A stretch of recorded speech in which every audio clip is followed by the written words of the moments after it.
What's up, everyone, and welcome to the Fit to Fat to Fit Experience podcast. I'm your host, Drew Manning, and I'm glad you guys joined me today because I have a very unique guest, very controversial topic, actually. We're going to dive into the food industry, you guys. Let me tell you guys a little bit about the guest, Jeff Scott Phillips, first. So first of all, Jeff Scott Phillips, he's an author, professional speaker, and entrepreneur.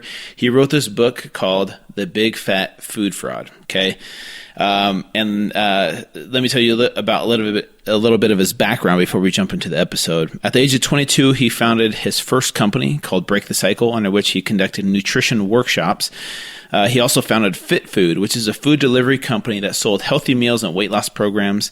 He then co-founded a food manufacturing business, producing and private labeling meals for other companies, and then that's where his book, The Big Fat Food Fraud, comes in. So basically, what's so unique about him, you guys, is he's played both roles. He's been in the food industry. He's seen what they do to cut corners, to make a profit, to sell food as health food that's not health food. He's been on that side of it. I even asked him about that. Like, what was your justification being in that position, to keep you going down this path, knowing that what you were doing was wrong? So he kind of dives into that, and he kind of dives into what was the turning point for him, what led him out of that to write this book, basically kind of throwing himself under the bus and a lot of other food companies of what they do to us as consumers, you guys. We dive into nutrition labels. We dive into the USDA, the FDA, and some of these things might come across as conspiracy theory, you guys, but honestly, this is truth. This is fact. This is the way it is. We dive into foods such as salmon and avocado, which are we know as healthy, but according to the USDA, they have to meet certain requirements as far as total grams of fat per total grams or the total grams of the food, right? Of the food that's packaged. So he talks about things that they do where they bump up the carbs. So they'll add in pasta or sugar or rice or whatever it takes so that they can get that label of healthy food, you guys. So it's super interesting. You're not going to want to miss this episode. Your eyes will be opened. And knowledge is power. So take it, for what it is, and hopefully you will learn something, because I know I for sure did. Before we dive into the episode, though, you guys, let's give a shout out to our show sponsors. Once again, got to give it a shout out to everlywell.com. They are doing so much good for people's health and making health more convenient. Testing your blood markers from home, which is so convenient, instead of going into a lab and having a doctor or nurse draw your blood and waiting for the results and then not understanding what the results mean, having to have a doctor interpret them. Everlywell does such a good job of making these tests available to you. You order them online, they send them to your door. You follow the easy to understand instructions. Pricking your own finger usually a urine test of some type. You put it in the prepaid package back to UPS. You drop it off at a UPS store or schedule pickup, right?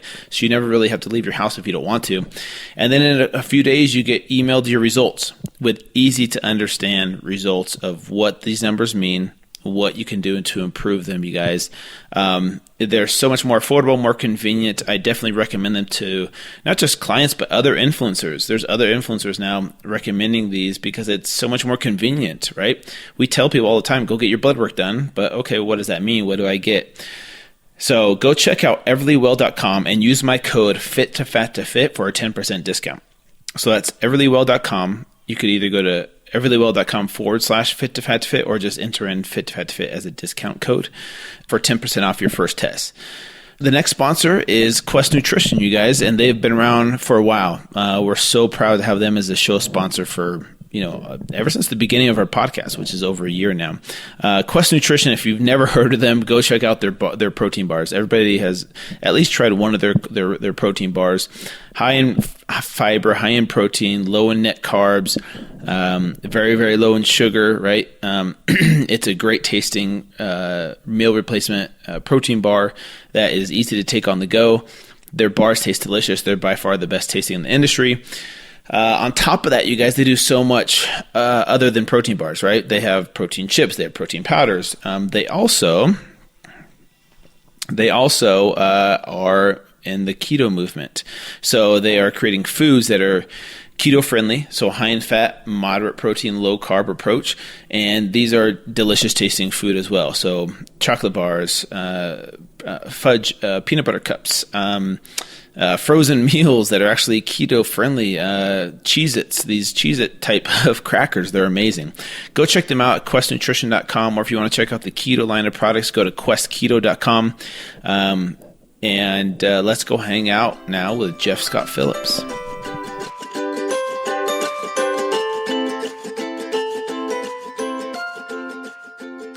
What's up, Jeff? How you doing today, man? Doing pretty good. Excited to be here. Yeah, man. Welcome to the Fit to Fat to Fit Experience podcast, man. So are you coming to us from, you live in Virginia? Yep. I'm in Roanoke, Virginia, the Star City.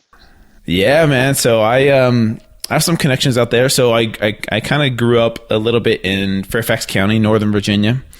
But Roanoke, I went to a small college, not in Roanoke, but it's in, it's called Buena Vista, which is near, what's that other city right next to it?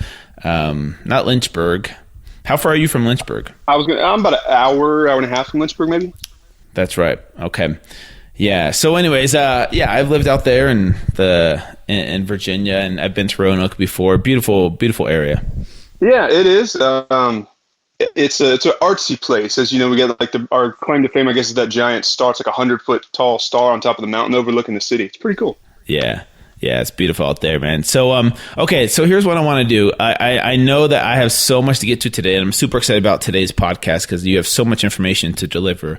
I do want to kind of, keep it under 60 minutes. Otherwise, my podcast editing people, they get mad at me. So, but anyways, what I want to do is first of all, introduce you to my audience, and then kind of talk about your background a little bit and how that led into fit food. And then we'll start there because there's a lot of stuff obviously that we could get to, but let's just introduce who you are and how your story led you to fit food, and then we'll get started if that's okay. Sure. Yeah, it sounds good. So I guess from my background, how I got into all this was I started off in personal training, and I was running a gym, and I became the head trainer and then opened up my own. And I was just realizing, as I think so many fitness experts do, that my clients, a lot of them were seeing great success, but a lot of them weren't. A lot of them weren't listening or didn't have the time to make their own food, whatever the various reasons are.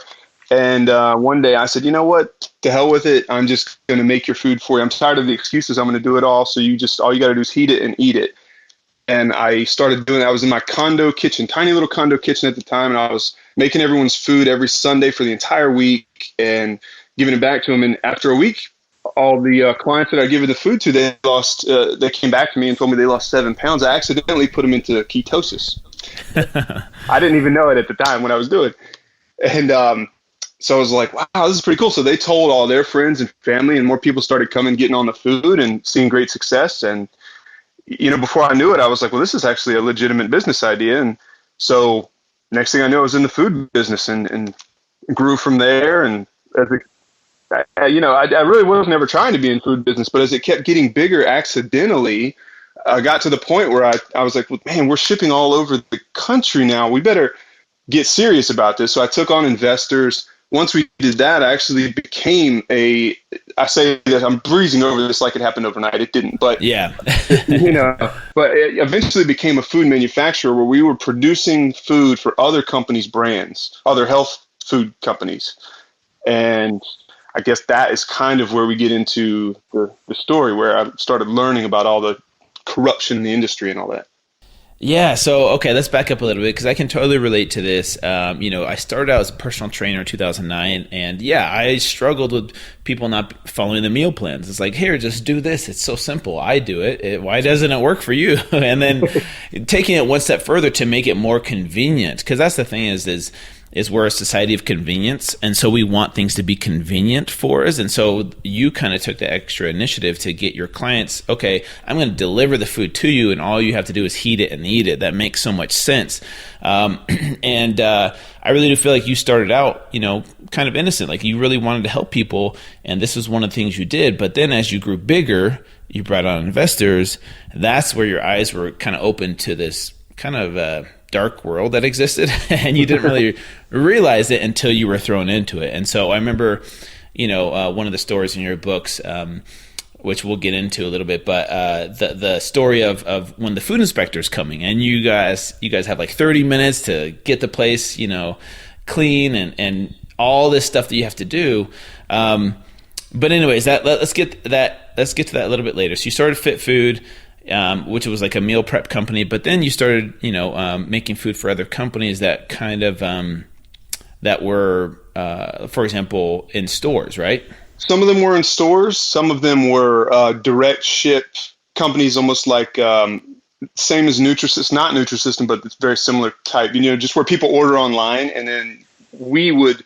So the company we were making it for would never have anything to do with the food. We would get the orders, we would put their packaging on it, and we would drop ship it directly to the customers' houses. So that was actually the main one, main business model. But yeah, I mean, all different types. Anywhere you see health food, it could have been coming from us.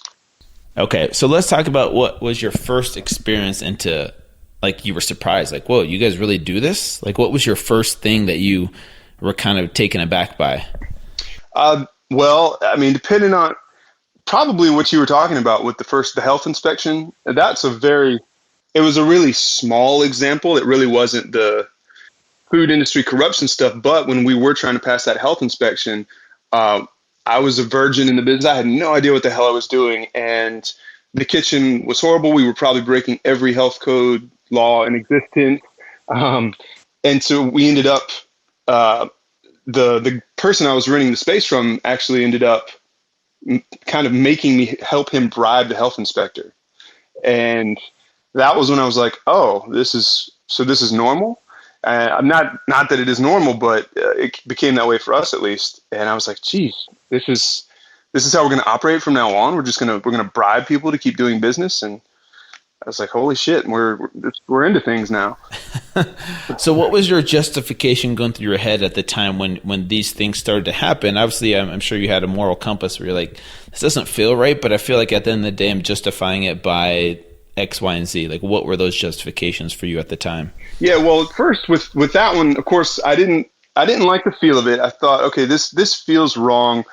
I was also very terrified because that happened early on. I was brand new. I didn't want to lose the business, and the person I was renting the space from made it clear, like, hey, if we don't do this, I mean, you're out. You got nowhere to make your food, and we had, at that point in time, maybe a couple thousand customers that we were making food for. And so it was more one of those situations where I don't want to do this, but I'm more afraid of losing everything now.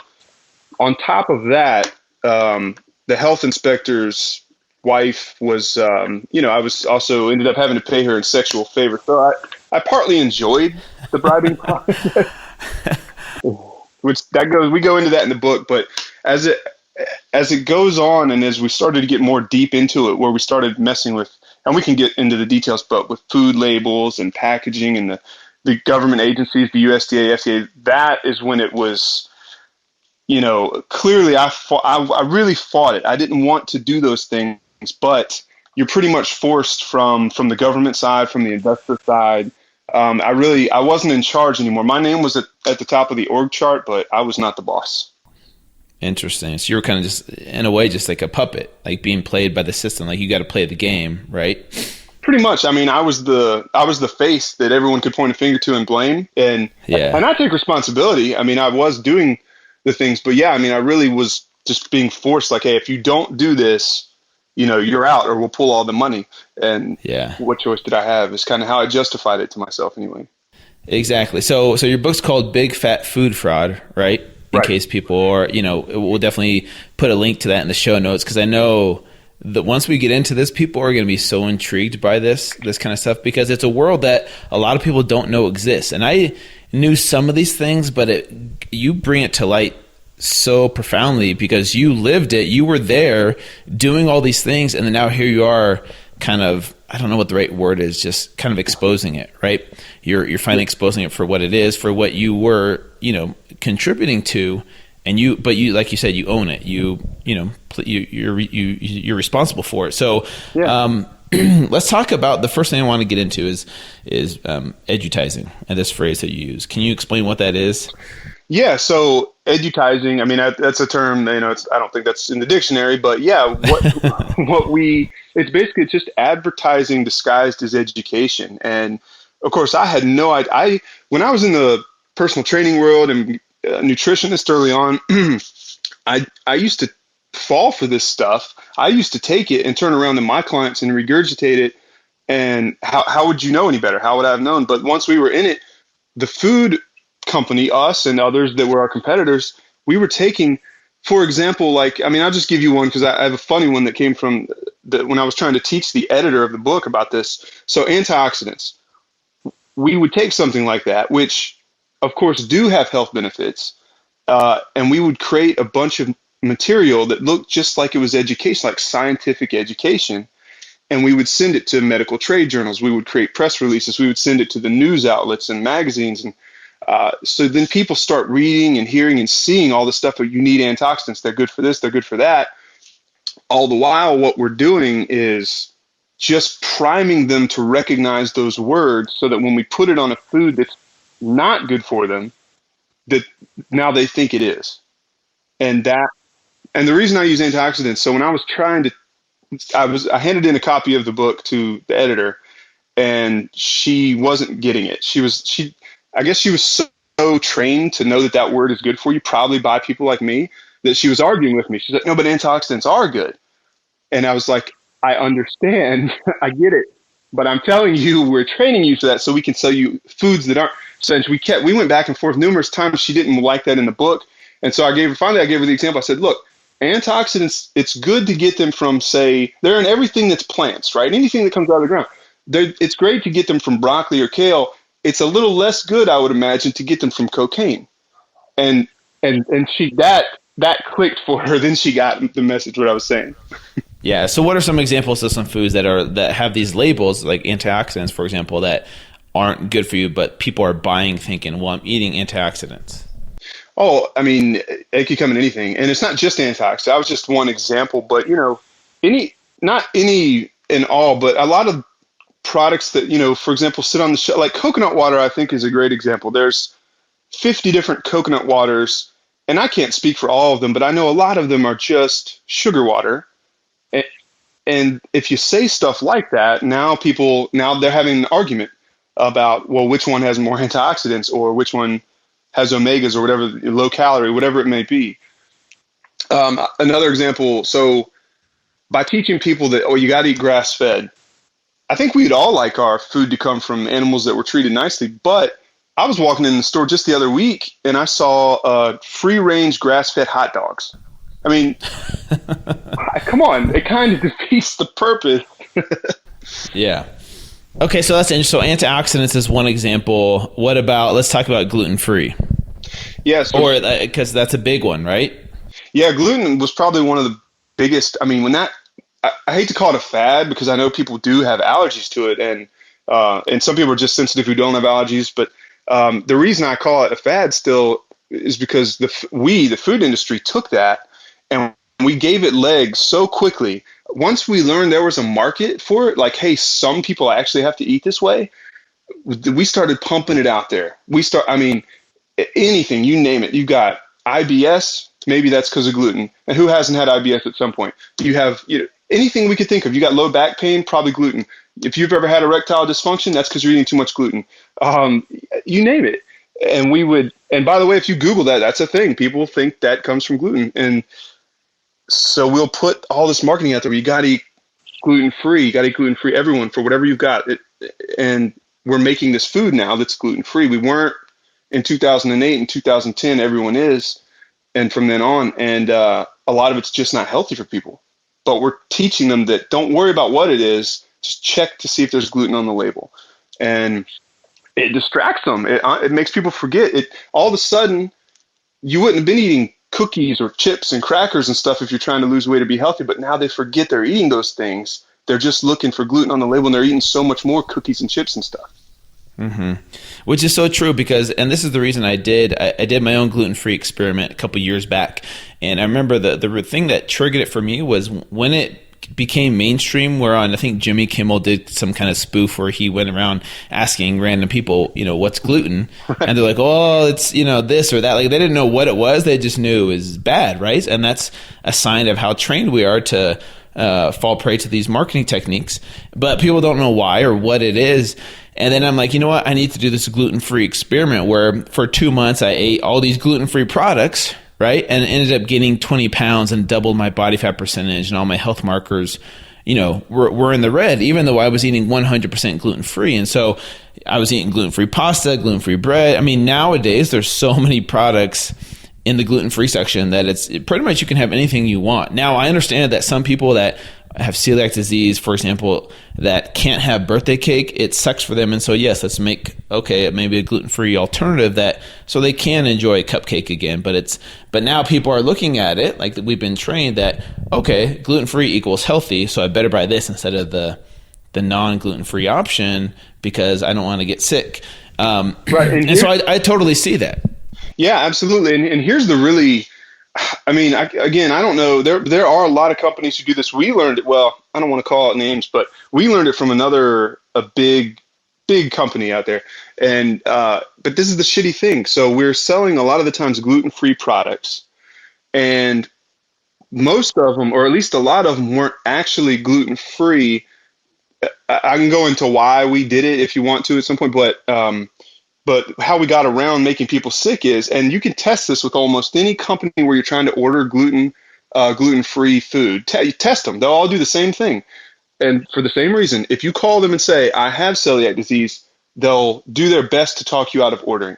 They'll make up some excuse. Well, we can't guarantee that it wasn't cross-contaminated with something else. No, the reason is usually it's still got gluten in it. They didn't do anything to change it. They're just marketing to all the people who don't actually have celiac but think they need to eat gluten-free. Interesting. Yeah. It's crazy, man. And we can get into it too, but like with the way the regulations work, the USDA, FDA, we weren't even breaking the law by playing that little game. Like, we were allowed to do it, and sometimes we were encouraged to do things like that. So that's why I say the gluten-free thing, it was just the food industry turned it into such a scam. Okay. And I can totally see that. Let's talk about how quote unquote healthy food is actually, can be just as bad for you as junk food, and the way food companies disguise that or get around it. For example, you mentioned the salmon thing. Yeah, the salmon thing. That everyone loves that, or hates that story, I guess. So part of the reason I say that, by the way, I tell people that health food is worse than junk food a lot of the times, because no one eats junk food. You don't eat a candy bar or a giant pizza or whatever it is thinking that this is going to help you. But when you're eating junk food or health food that's just as bad, but you're thinking, hey, this is going to, if I keep eating this way, I'll lose weight. Well, it's much worse, because you probably remember the SnackWells thing, when everyone thought, well, low fat's the way to go, so I can eat twice as many of these SnackWells. That's, everyone gained so much weight when they did that. So the salmon story was, I was still kind of a baby, but we were shipping food all over the place. We were in a big industrial warehouse manufacturing kitchen. We're working with the USDA, and we've been doing this for months. We've been making the salmon. It was like a frozen dinner, kind of like a lean cuisine. But it was healthy. It was a paleo meal at the time. There was nothing. It was good quality food. And out of the blue, at one point, the USDA, we had an on-site agent who was in there every day. But the USDA, a lot of people don't realize this, they do not inspect you in real time. What happens is you document what you do every day. You keep a log. A lot of companies keep two of what they actually did, and then one what they want the USDA to see. And they check you in retrospect. They just go and look back. So anyway, this is why months later, after we were making this food, the USDA saw it in the log, said, hey, you know what? Salmon has too much fat. This isn't a low fat or a healthy or a lean meal. You got to change that. And I was like, well, what do you want me to do? It's just salmon. I can't change anything about salmon. And he's like, well, here's what you do. You just take the package and you put sugar into it, either bread or pasta or both or something, dessert, something. And that solves the problem. I asked the guy, I was like, what the hell do you mean that solves the problem? We're just pumping sugar into our food. The reason is for low fat or healthy foods, it's not about how much fat's in it. It's about the ratio of fat to total grams of food in the package. So if you put a bunch of pasta, almost any frozen dinner you see, right? They always have something like bread or pasta. What that does is it ups the total grams of food, but they don't have fat. It's just sugar. So all of a sudden it evens out the ratio. Now you've got a healthy, lean, low-fat food. And we weren't. This isn't something we wanted to. I pitched a fit. I fought. I yelled. They made us. The USDA made us do this. Yeah. This reminds me of a video I shared maybe about like 4 or 5 months ago that showed just how, backwards our system is when we're telling people foods like salmon and avocado are considered quote unquote unhealthy, but these Pop-Tarts and sugary cereals are low in fat and they're can be deemed healthy or lean because what you're saying, the ratio of total fat grams to the total grams of the meal fits in this ratio that needs to be approved. And so it's mind blowing. How are we at this in 2016 to where we're tricking people to thinking this is what's healthy? Like how is this? It seems so black and white. Why does this happen? So what's your, is it just the fact that these food companies own the politicians that make these laws, or what's the reasoning behind it? As far as I can tell, yes, that's exactly what it is. I mean, the guy, of course, he was a low-level guy. He was just doing his job, our USDA agent, but at least he would relate to me all the time. He's like, well, this got handed down from a guy who handed it down, and essentially such and such food company, and they're usually not food companies, it's the investors companies who own them, or trade their commodities for them. Yeah, they fund the politicians who make these laws. In the book, I talk just a brief, tiny little bit about how Monsanto essentially took over the FDA. They used Goldman Sachs and a couple other people like Bill Gates' organization and others to fund the Obama campaign. And don't confuse me. I'm not bashing the Obama campaign. I'm just pointing out how it happened. But they funded them. And so once he was in, he didn't have a choice but to appoint Michael Taylor as deputy commissioner of the FDA. Michael Taylor was previously the vice president of Monsanto. So they just bought their way into controlling the FDA. It's crazy. Wow. That is crazy. And this is the thing, is like, I don't want this to be a conspiracy theory type of episode, but at the same time, the truth is the truth, and we want people to understand and have this knowledge, because here's the thing, my audience is more of your average person, right? We're not extremists or purists. We're just trying to be more educated. The more educated we are, the more knowledge we have, the more aware we are, and then, we can take the power back into our own hands. And so that's why I wanted to have you on, to get this across to people, to understand that this isn't just some made up stuff. This isn't just some, like conspiracy theory. This really is the way it is. And it sucks because it seems so black and white. Like, well, we all know salmon and avocado are healthy, but yet Pop-Tarts and sugary cereal are being considered healthy items, that we should eat. My hope is that we're starting to change. We're starting to realize this. And so with your book and with what you're doing, do you feel like people are starting to be more and more educated, and do you see it shifting anytime soon? Yeah, I think so. I think there's a couple key things that need to happen. I mean, one is when you say educated now, I think when we're educated too much by the industry, obviously we start making less intelligent decisions. But if you're educated in the sense, know that where all this information is coming from, and then stop paying attention to it, maybe. Yeah, I do. I think people suspect a lot of this stuff. A big part of the reason I wanted to do the book was to show them, hey, the food industry is not always the big bad monster, or the people in it. Understand how the system works. If you make smarter choices, if you're not buying this fad stuff with the buzzwords, then we aren't forced to make it. I didn't want to make a lot of that stuff with extra sugar and all these buzzwords that don't actually mean anything all over it. But when the people believe that's what they need, we don't have much of a choice, because the second our competitor does it, we'll either go out of business or we got to copy them. Yeah.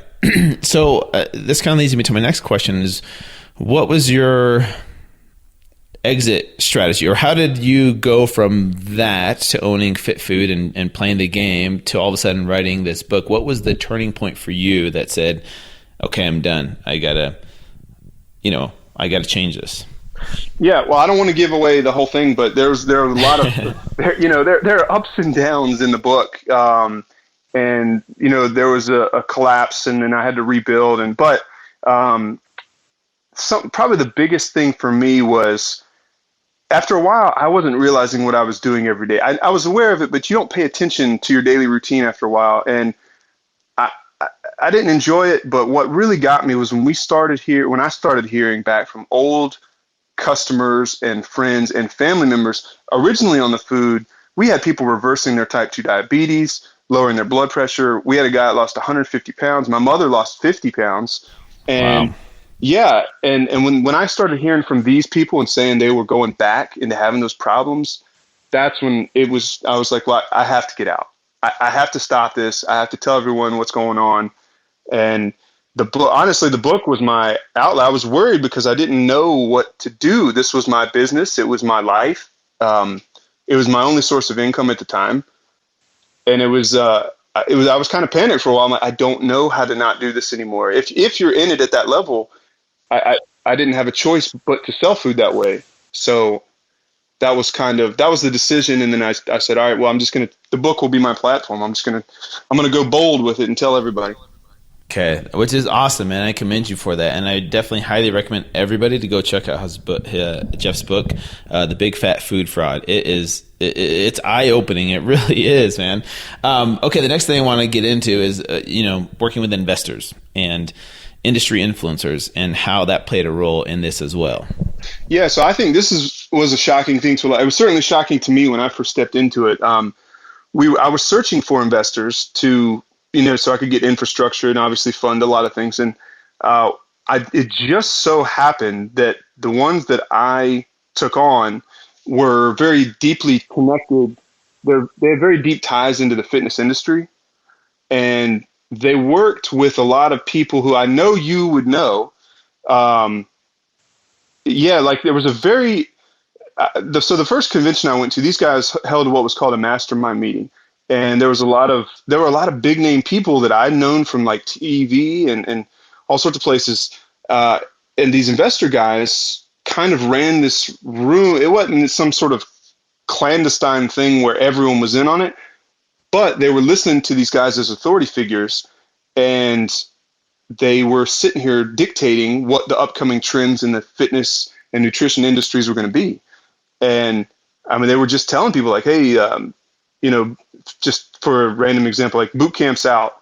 We're not going to talk about boot camps anymore. We're going to talk about nutrition, in particular, people counting calories, and we're going to sell low calorie meals, something like that.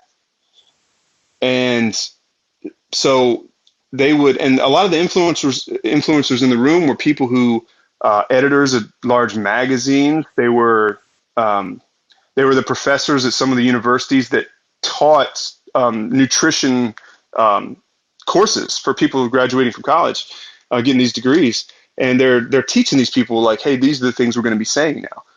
And so they're also at the same time, my investors were controlling a lot of the products that people are buying on the market. So they were just controlling the whole system. They were saying, all right, this is the message that everyone's going to see from now on, and over here we're creating this food that just so happens to match it. And so it was interesting because the second I took on investors, they made it very obvious I was not the top guy anymore. They stripped my power. They put all their own people, and it fired my people and put their people in place. And we would have daily phone calls where sometimes they would pretend to listen to me. And then towards the end of the call say, all right, we're not doing any of that, guys. This is what we're doing. I bet that feels great. Oh, wow. It made me feel like $1 million, let me tell you. Yeah. Yeah, it was not my favorite experience. And then also that's when they started saying like, hey, you know what? We noticed that we're spending a little bit too much money on these ingredients over here. Let's go ahead and switch to these cheaper ingredients because our margins are better. And that's when I would start fighting with them and say, hey, if we degrade our products that way, we're going to lose all these people. And they'd come back and say, well, we're absolutely changing the ingredients. That conversation's over. But to your point, let's just not list these on the label then. And be like, well, I don't think we can do that. And it said, no, we're going to do it. And it's like, okay. Is that okay? What are some of these ingredients that don't have to be labeled then, and how do they get around that? Or how do people do that? Well, so there's two parts to that. So on the one hand, all right. So let me give you this one first. This is the easier thing to explain. So when we were working with the USDA, the USDA and the FDA won't work together. They refuse to. In fact, there's a funny little dialogue in the book where I literally share the conversations I had. The USDA pushed me to the FDA, who pushed me to the FTC, who pushed me to the Consumer Product Safety Commission. And I was like, someone please just tell me what to do. And they're like, nope, we don't want to work with you. And it was so frustrating. So the whole reason I bring this up is because the USDA doesn't regulate seafood or veggies or there's many other things. So anything that wasn't regulated by them, but that was regulated by the FDA, we didn't have to list anything. They literally told us, yeah, you can list that your tuna cakes don't have any tuna in them if you want. We don't care. And my gosh. Oh, it was crazy. I was like, are you serious? They're like, yeah, we're not going to, you're with the USDA and they don't regulate seafood, but we don't want to work with you at all. So who gives a crap? And it was just unbelievable how little they care. I have an email from the FDA saying, unless we start hearing your food's making consumers sick, you'll never hear from us. Literally. Really? Yeah. Man. It's crazy. It's crazy. It is crazy, and that's what I wanted to have you on, was to get this part out there in the open, so that people realize that this stuff isn't just made up; it really is true. And here you are, firsthand experience with this, and I mean, in a way, it's scary. Like, I don't want this whole episode to be about just how ridiculous it is, because I don't want people leaving this podcast episode super stressed, like, okay, well, what do I do now? I can't trust anybody. No. And I'll let you talk to that too. Where do we go from here? Like, okay, let's say all the stuff you're saying is true. What do we do now? I can't trust the stuff I'm buying from the store. How do I put the power back into my own hands and protect me and my family with the food that we're eating? How do I know what's right and what's wrong? Sure. It's actually really easy. And by the way, if you want, I got a couple other things in a second. I'll tell you from working with the USDA, how we manipulated the labels in case anyone wants to know. But yeah, before I forget, it really is easy to get around that. The salmon example is a perfect one. We couldn't do anything to affect salmon. You don't need a food label if you're getting ready to eat salmon or kale or, whatever normal food, like whole food. We can't do it. Those things aren't sexy. What the food industry specializes in is either packaging numerous foods, which is how we slip stuff in you wouldn't eat normally, like a bunch of bread or sugar, or just making up completely new products, that aren't food that we're processing in a place and just putting synthesized things together. But the point is, if you're eating something that doesn't require a label, whether it's got one or not, you don't need to pay it. It doesn't matter if we're lying on it. Eggs. You don't need to read the label on eggs, do you? I mean, they're oatmeal. Oatmeal's oatmeal. Yeah, it's got a label, but do you really need to read it? Now, when you're buying specialty oatmeal with all this flavoring in it and all that, well, that's a different story, and that's when we're probably lying to you about what's in there. Yeah. So you're saying stay away from processed things that require, a food label with a ton of ingredients. If it's in its raw form, like most vegetables and fruits and produce and meat, for the most part, you don't need to be worried about it. But if you're out there buying, Pop-Tarts and chips and cookies and crackers and soda, that's when you're probably going to be getting yourself in trouble with what you're eating. Right, exactly. And I know that's not a new message to people, but the reasoning might be new, because whatever you think you're learning on that label, I'm telling people, and I can't speak for every company out there, but yeah, the laws are so loose, the regulation is so lethargic. There's not a good chance you're reading facts. I tell people all the time. People ask me, well, what do I read for in labels? I say, look, food labels are like the pickup lines guys use at a bar. They're misleading. They're grossly exaggerated, and if you fall for them, you're going to get fucked. So don't read or don't put too much stock into your food label. Oh my gosh, that is a great analogy. That sounds like something I need to tweet. So for sure, man. Okay, so what else? You said you had some other examples of things the USDA does with labels. Yeah, there's plenty more in the book. I'll give you a couple quick what I think are some juicy ones though. So working with the USDA, we actually did have to pay attention to and the USDA, they regulate, like beef and chicken and pork. And for the most part, that's about it. Now, the FDA, if you got chicken that lays an egg, the FDA regulates the egg. But if you take the egg out of the shell, the USDA regulates that again. That's the only weird one. Anyway, those are the only three things they regulate. So here were some of the loopholes we had to use, right? If we're making a meal that we know has a bunch of sugar or preservatives like MSG and things like that in there, and we don't want to list that stuff because we know it flips people out. People don't want to see high fructose corn syrup. So we want to, the investors said, we need to hide this now. So the one rule, it's a loophole we could use, is called discrete ingredients. And you can look it up. I mean, this is right there on their website. It's not even hidden. But we're legally allowed to use. So, for example, we could list the food as the ingredient. Like we could say sauce, or we could say cheese, or something like that, or juice. And we don't then have to list necessarily what's in the sauce or cheese or juice. Of course, there's tons of stuff in sauces and juices. There's sugar and all kinds, but we didn't have to list it always. And so that you can get away with that. Here's one way that's used sometimes. So MSG, people don't like that. It's in soy protein. So we could just list soy protein, or sometimes whey protein even, and we're masking MSG when we do that. And we're legally allowed to do it. Wow.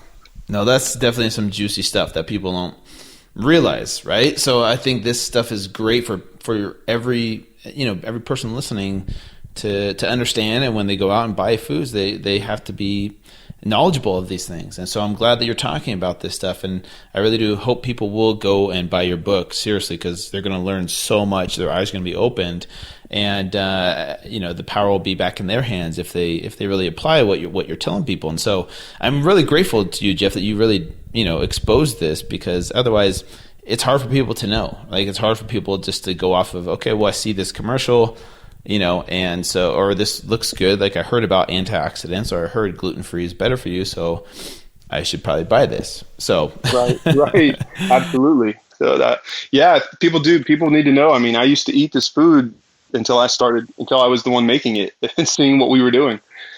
Exactly. So one question that I had that I'm not sure if you have the answer to, but I want to talk about, for example, like Whole Foods, these stores that people trust in. They're like, okay, well, I'm buying this from Whole Foods. And so I feel like is it the same thing in that industry, these health food stores, or is this just when they go to other grocery stores? Yeah, well, so I'm not bashing Whole Foods, although they've been caught doing some questionable things, but I'm not bashing them. But no, it's interesting because a lot of the times they're forcing companies like us to do the stuff we're doing. And what I mean by that is they need a product to have a certain margin if it's worth their while to sell it, but it also has to be, so it's got to be cheap enough, but we have to be able to pay for it to sit on a certain shelf, like an eye level shelf, for example.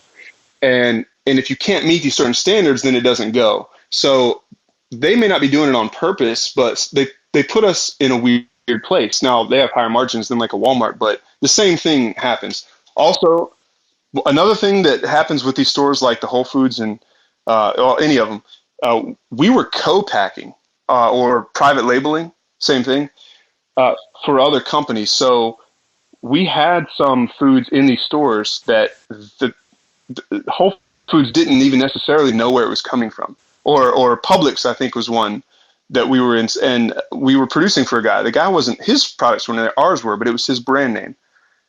And they didn't even know where it was coming from. So it's not that the store's doing it, it's just they don't always know. Yeah, I get that. So the next thing I want to talk to you about is, using technology like Google or Infusionsoft, and how they kind of guide consumers' eating decisions? What do you mean? Give us some examples of that. Yeah, so that was one of our we targeted a lot of influencers with Infusionsoft. That's it's a popular, obviously internet marketing program. It's in and itself is not a bad thing. It can be a very good thing, but we would use Infusionsoft to track people's search patterns on Google and social media and send them stuff that we knew they either wanted to hear, or we would just purposefully send, subliminal advertising so that they would start to recognize things. To give you an example, personal trainers, we would, instead of just teaching the consumer, like, hey, you need to eat, whatever, low calorie, we would target their trainer because we knew where you could tell where people are based on their IP address and whatnot. And we would send it to their doctor and their dietitian and their trainer and say, hey, low calorie, low calorie, low calorie, go tell all your patients and your clients this. And we can very specifically target individuals by where the things that they like on social media or the things that they're looking up on Google or YouTube, and we can and then track their health professionals. And that's how we were getting to people, frankly, just by, it's not like we were targeting a specific person we knew, but people in general. You just see where the patterns go. The software, kind of creates an amalgam of this, and we create the content that we want to go in front of them. If they're online looking up an article, half the time we wrote those articles and handed them to the influencers. The other half of the time we're just putting up the ads all around those articles. And we all have the websites with this kind of stuff on there. But we were the ones trying to influence those messages, trying to influence those spots so that people were just seeing the message. They were, again, it goes back to the advertisements. They were advertisements for our food. We were writing them and sending them out using the software so that people thought they were learning about nutrition or weight loss or whatever. Yeah. So my next question is, what are some current trends that are pretty popular now, but that are actually true? Like they're actually real, not influenced by food companies that you see kind of coming out and being in the open now. And for example, the one thing that comes to my mind is fat now, right? Like high fat foods, is that kind of something that is being influenced by food companies, or is that real science that is actually showing, look, fat's not the enemy? Yeah, well, that was actually the first one I was going to mention because, that it just got busted. What was it, a month ago? The sugar industry, they pointed out. Well, back since the 60s, they were paying those scientists to lie and say, no, it was fat, not sugar. And so, that is one but here's the thing. Yes, that is a real, I guess, not fad, but that's a real trendy thing right now that it's true. And those fats are good and they're fine to eat. But it's just going to start happening now. The food industry is going to take so much advantage of this. They're going to turn it into a horrible thing, and they're going to sell people. They're going to try. Your listeners aren't going to fall for it now, but they're going to turn it in. They're going to try to turn it into a bad thing, or they're just going to sell products based on that science. But that's a good one. I mean, almost all of them. I shouldn't say almost all of them, but a lot of them. The gluten one being a very prominent one. It's not that any of them are necessarily false. It's just what the food industry does with them. Paleo. I mean, we all like to technically eat paleo. It's the paleo cookies and stuff, right? Sometimes that we have to watch out for. Yeah, no, and I guess the way you said it was right. Like these things aren't false, but the food industries know how to take advantage of these trends and turn them into profits. But sometimes by creating less quality products that are going to harm people's health. But they know how to do that, and they know how to make money off of it. So, no, the reason I asked that is because here I am, an influencer in the industry, and I mean, honestly, we go off of what knowledge is available to us at the time. Like if I lived back in the 60s and 70s, I might have looked at this science and said, okay, well, fat's the enemy, so we got to go off of that. So this is what I'm telling people, and so here I am, an influencer, thinking, okay, well, how can I, as an influencer, pass on the right stuff to my audience without being influenced? But well, Well, here's okay, go ahead. Go ahead. sorry, no, I didn't mean to interrupt you. I was just going to give you an example. I think I talk about this in the book, but we use what's called cleaning up the ingredients, right? And this is a tactic we use. So we'll follow. Sometimes we're not the initiators. As a matter of fact, half the time, at least, we're not. But we'll follow influencers. We'll like people like you.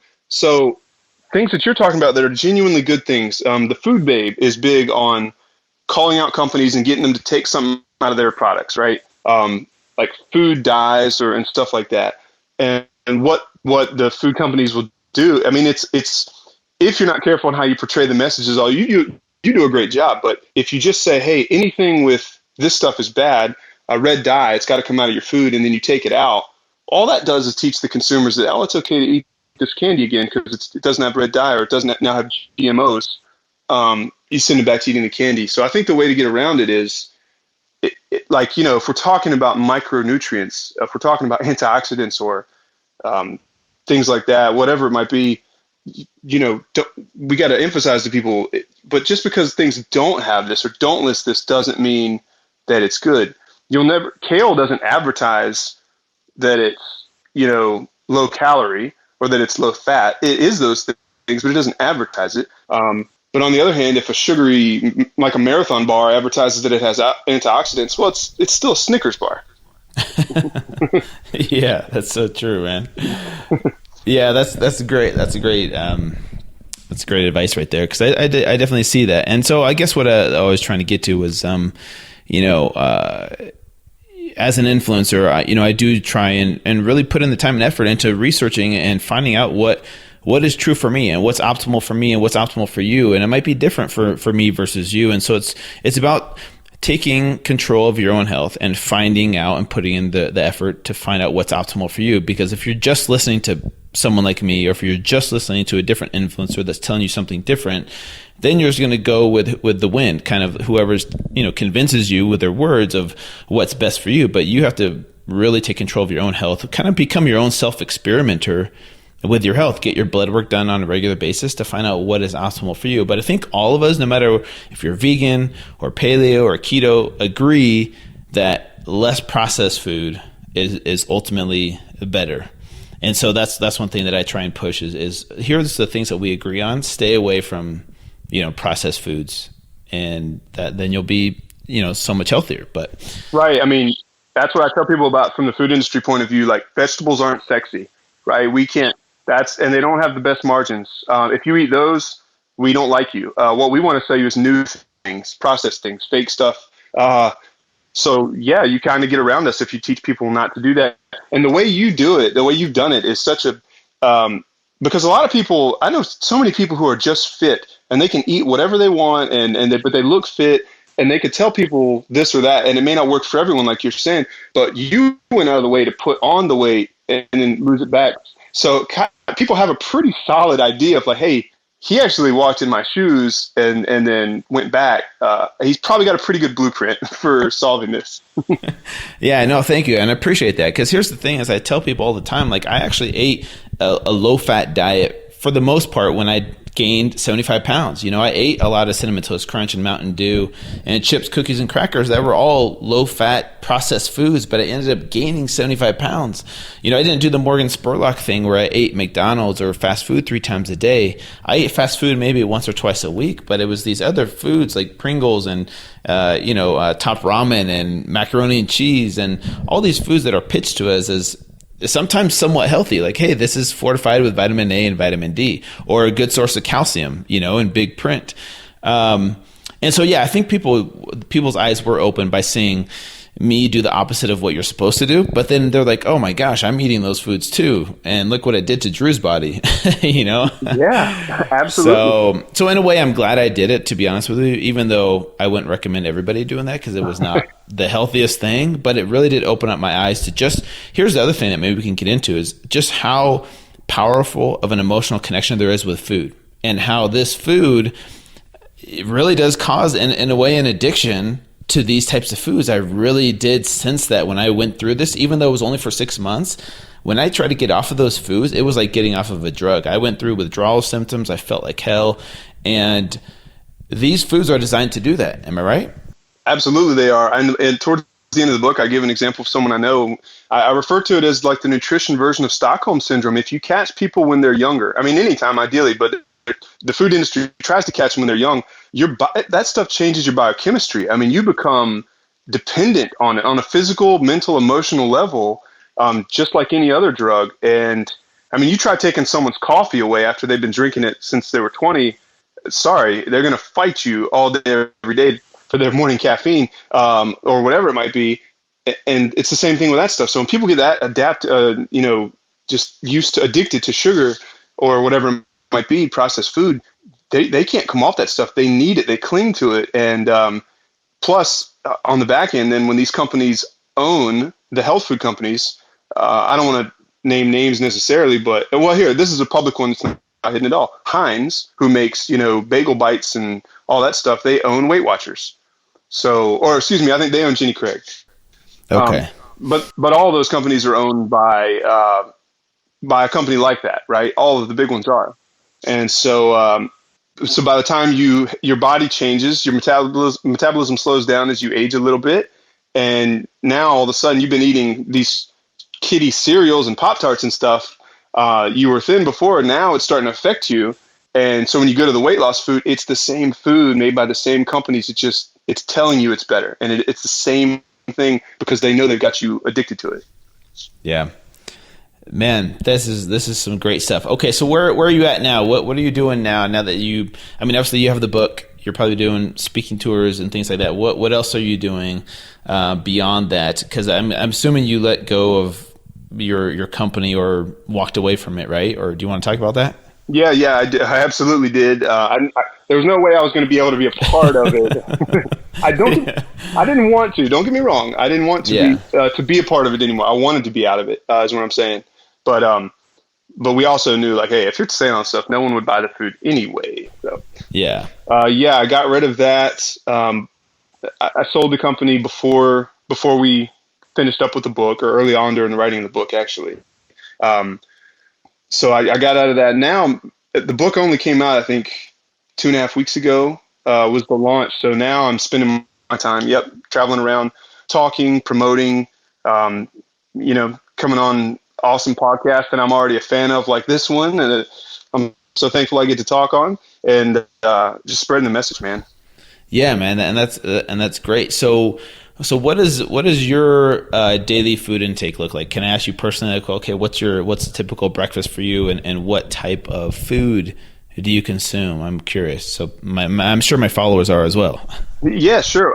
Well, actually, it's pretty boring. Eggs are almost always my breakfast. I'm a little weird. I do eggs and broccoli. I don't know why I like that for breakfast, but I've gotten used to it. Throughout the day, I'll eat either, again, some other kind of meat, chicken usually, sometimes beef, seafood at dinner usually, greens at lunch and breakfast, sometimes dinner. Sometimes I'll just have like a sweet potato, stuff like that. Very boring, almost like a bodybuilder type of a diet. Very boring. Yeah. And do you have a family? Do you have kids or? No, actually, I'm a bachelor, so it's pretty easy for me to do that. I can't talk all high and mighty. I don't know what it's like to have kids, so I've got it easy right now. No, I'm just curious because I didn't know. And if you did have kids and things like, because I'm a dad of two, single dad of two, and it is hard finding that balance because they go to school and their friends have candy and stuff like that, or they go to grandma's house and, she gives them McDonald's. It's like, okay, well, how do I not freak out and try and, raise them in this bubble so that they don't know how to handle this unhealthy food? I feel like if I protect them too much from it, then it could go backwards. So I'm trying to learn that. Yeah, no, I don't, and I don't have that answer. I don't have kids. I'm curious. What do you tell them right now, or what's the plan, I guess, when it comes up? Yeah, that's a great question. I do.